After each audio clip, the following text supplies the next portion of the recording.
I thought the board member from Memphis Central really put it well in that, hey, in football you need more classes because the amount of the bigger the school really plays an aspect because you get more kids to choose from. Whereas in basketball, you only need 5 players to get on a field at one time or on the court at one time. And he threw out the socio-economic impact of softball and baseball. And the point he made is, hey, at Memphis Central, you could add 32 classes in baseball and softball because we still aren't winning state titles. Mm-hmm. So, I mean, it's just kind of the socio-economic of the makeup of the school.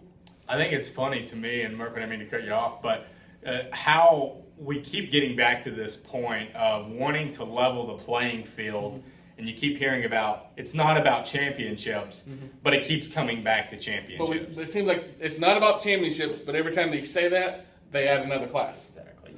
I've always had trouble separating the two, a level playing field and championships. Well, we want to be able to compete, but it seems like you want to be able to compete for championships. Mm-hmm. So I think I can't differentiate between the two, honestly, when I hear people talk.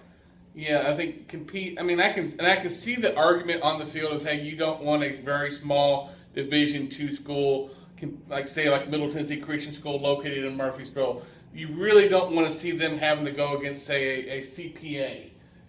From a competitive standpoint, most years that's going to be a lopsided game with CPA winning. I mean, let's be honest. So I think that's the idea of, hey, we create 3 classes in football that kind of shrinks that pool where those smaller schools can maybe compete there. But I think you're still going to have 1 or 2 schools in Division II, small school that merges the powerhouses. And I think that was a big kind of the fact that they're not dividing them evenly. Mm-hmm. They're dividing them based on the enrollment numbers we talked. That was not the Division II committee's recommendation. They choose that number. That vote was actually split 6-6, and then they came back with the predetermined enrollment numbers, and I think that kind of irked some Division II schools. Yeah, I think there will be some fallout there. I think that's the part that no one's going to like. What I found was interesting is I thought it was a bigger deal at first when they removed some of those barriers on the 1.8 multiplier, but what we found is that in the past couple of years, only Good Pastor Christian would have been affected by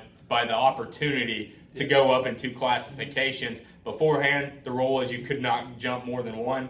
Now that barrier is gone. If the multiplier puts you up 3, you're up 3. I think a couple of years ago, Notre Dame was in that mix, and I think Knox Catholic several years ago might have been potentially affected by that. And I think the big one right now is Silverdale Baptist in the Chattanooga area could potentially be going up 2 classes if they remained in Division I. If anything, I think, and y'all correct me if you don't feel that way, it was more of a symbolic gesture of we want you Division I private schools to move to Division II. Yeah. Even though it won't necessarily affect that many people, I think it gives them a little more reason to join Division II. Well, guys, let me ask you guys this: Where do you think we go from here? I think October 14th is a big date. That's when you'll when everyone will have to just declare we're going Division I, Division II. And we talk about Division II being about private schools. Nothing says a public school can't go Division II if they wanted to. You could see a small rural school go there just to compete in single A. It's not going to happen, but the option is there.